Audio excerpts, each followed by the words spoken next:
तुमचंसुद्धा माझ्यासारखं जर कैरीवर प्रेम असेल ना, तर हा पदार्थ तुम्ही नक्की करून पहा. फक्त अर्ध्या तासाचा वेळ लागतो. घड्याळाच्या काट्यावर पूर्ण मोजून अर्धा तास.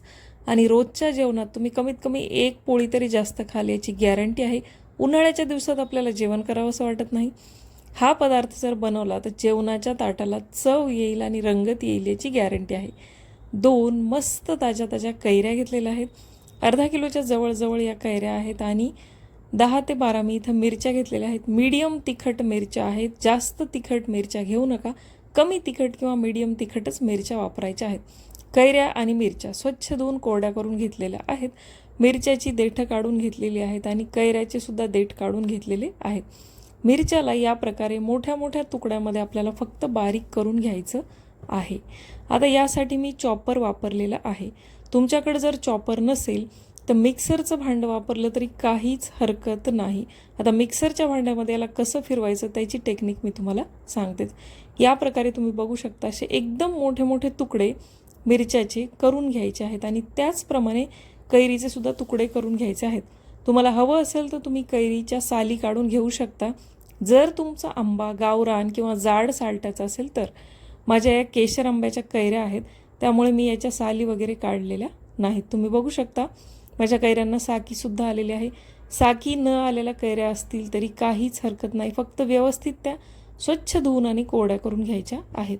कैरीच्या या प्रकारे मोठ्या मोठ्या फोडी करून घ्यायच्या आहेत. मस्त कैरीच्या फोडी तयार आहेत. आता आपल्या चॉपरमध्ये या फोडी घालायच्या आहेत. चॉपरमध्ये घालून आपल्याला अगदी मीडियम टेक्स्चर याचं फिरवून घ्यायचं असेल. जर तुमच्याकडे चॉपर नसेल तर मिक्सरच्या भांड्यात घालायचं आणि पल्स मोडवर बंद चालू करून आपल्याला याला फिरवून घ्यायचं आहे. एकदम अगदी एक अर्धा मिनिट जर तुम्ही बंद चालू केलं ना मिक्सरच्या मोठ्या भांड्यात, मस्त या प्रकारे कोरस टेक्स्चर तुम्हाला मिळेल. काहीही फरक पडत नाही. मी गेल्या वर्षी हाच पदार्थ मिक्सरच्या भांड्यातच बनवलेला आहे. या प्रकारे आपल्याला याला क्रश करून घ्यायचं आहे. आणखी तुम्हाला वाटत असेल तर कैरीच्या साली काढून तुम्ही कैरी किसून सुद्धा घेऊ शकता, पण ते टेक्स्चर खूप मऊसूद बनतं. कैरी जर आपण किसून घेतली तर मिरच्यासुद्धा आपल्याला मिक्सरच्या भांड्यात फिरवून घ्याव्या लागतात. त्यामुळे हे जे टेक्स्चर आहे ना हे परफेक्ट लागतं. त्यामुळे मिरच्याला सुद्धा त्याचप्रमाणे मी मोठाड क्रश करून घेतलेलं आहे. त्यानंतर अगदी छोटासा मसाला बनवून घ्यायचा आहे. खूप सोपा आहे. 1 चमचा जिरे, 3 चमचे बडीशोप, 2 चमचे मोहरी, 1 चमचे मेथीचे दाणे कमी गॅसवर अगदी मस्त खमंग आपल्याला भाजून घ्यायचे आहे. ड्राय रोस्ट करून घ्यायचे आहेत. सगळी जादू या मसाल्यातच आहे, ज्यामुळे अगदी परफेक्ट चव लागते. बडीशोप थोडीशी जास्त घाला, चव अगदी छान लागते. छान ड्राय रोस्ट करून झालं की थोडंसं थंड करायचं आहे आणि मिक्सरच्या भांड्यात याला सुद्धा बारीक करून घ्यायचं आहे, पण क्रश करायचं आहे. अगदी खूप मऊसूद पावडर बनवायची नाही, मीडियम जाडीचा याला बनवायचं आहे. त्याच कढईमध्ये मेजरिंग कपाने 1 कप म्हणजे आपला जो 200 ml चा मेजरिंग कप असतो किंवा घरातली वाटी असते त्याने 1 कप मी मोहरीचं तेल घेतलेलं आहे. मोहरीचं तेल नसेल तर शेंगदाण्याचं तेल वापरलं तरी काहीच हरकत नाही. तेल एकदम कडकडीत गरम करायचं आणि पूर्णपणे थंड करून घ्यायचं आहे. गरम तेल यामध्ये घालायचं नाही, नाहीतर कैऱ्या मऊसूद पडतात, मिरच्या अर्धवट शिजल्या जातात आणि चव छान लागत नाही.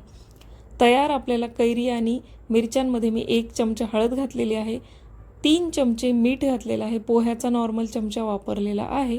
सोबतच आपला हा जो मसाला आहे तुम्ही बघू शकता अगदी कोरस मी ठेवलेला आहे आणि जेवढं प्रमाण मी मसाल्याचं दाखवलं आहे सगळा मसाला मी यामध्ये घातलेला आहे. सुरेख रंग येण्यासाठी 1 चमचा बेडगी मिरचीची पावडर घातलेली आहे. खूप कमी तिखट आहे. पाव चमचा हिंगसुद्धा घातलेला आहे. तुमची मिरची जर जास्त तिखट असेल तर लाल तिखट आधीच वापरू नका, चव बघून नंतर घातलं तरी चालेल. सगळे जिन्नस व्यवस्थित मिक्स करून घ्यायचे आहेत. तुम्ही बघू शकता मस्तपैकी आत्तासनं बघितलं तर तोंडाला पाणी सुटेल असं इथं मला वाटत होतं. कारण कैरी जेव्हा पहिल्यांदा बाजारात येते ना तिला कुठल्याही प्रकारे खायची आपली उत्सुकता अगदी शिगेला आलेली असते. जर तुम्ही माझ्यासारखे असाल ना कैरी प्रेमी तर बघायचंच काम नाही. पूर्णपणे थंड झालेलं तेल आपल्या या इन्स्टंट क्रश केलेल्या कैरीच्या आणि मिरचीच्या लोणच्यामध्ये घालायचं आणि मिक्स करून घ्यायचं. तेल अगदी तुमचं लोणचं डुबेपर्यंत असलं पाहिजे, तरच हे लोणचं किंवा मिरचीचं क्रश लोणचं जे आहे ते व्यवस्थित टिकतं. कमी जरी तेल असेल तरी बरणी उचलायची आणि फ्रीजमध्ये ठेवायची, काहीही होत नाही. तुम्ही बघू शकता मस्त याचं टेक्स्चर आलेलं आहे. एक अर्धा दिवस मी याला बाहेरच ठेवलं होतं, म्हणजे सकाळी बनवलं होतं आणि संध्याकाळी या प्रकारे आणखी एकदा मिक्स केलं, कारण एकदा बरणीत भरलं की नंतर मिक्स करण्यात येत नाही. या प्रकारे मिक्स केलं, मस्त चटकदार कैरीचं लोणचं तयार आहे आणि बनवल्या लगेच तुम्ही खायला घेऊ शकता. कुठेही आपल्याला वाट बघायची गरज नाही. आता याची चव आणखी एक स्टेप वाढवण्यासाठी मी कोळसा गरम करून घेतला आहे, त्यावर एक 2-4 थेंब तूप घातलं आहे आणि ज्या बरणीत मला हे लोणचं भरून ठेवायचं आहे तिला या प्रकारे धूर दिलेला आहे. यामुळे ना आपल्या पदार्थाची चव एक स्टेज आणखी वाढते. मी जेव्हा जेव्हा बिर्याणीला, व्हेज बिर्याणीला असा फ्लेवर देते ना, तेव्हा खरंच चव अप्रतिम लागते. तुमच्याकडे कोळसा नसेल तर नॉर्मल पद्धतीने भरून ठेवलं तरी काहीच हरकत नाही, पण यामुळे चव आणखी वाढते.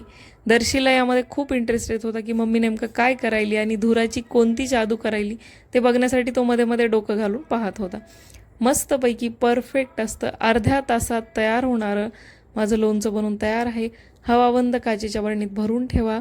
1 ते 1.5 महिना आरामात टिकतं, पण 1-1.5 महिन्याची गरज पडत नाही, कारण त्याआधीच ते संपून जातं. कैऱ्या संपण्याआधी आणि आंबे आल्यानंतर कैऱ्याचं महत्त्व मला तरी वाटतं कमी होतं.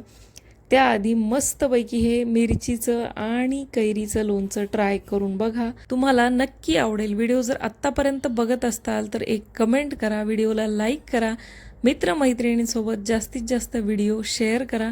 मी भेटते अशाच एका मस्त रेसिपीसोबत पुढच्या व्हिडिओमध्ये. तोपर्यंत बाय.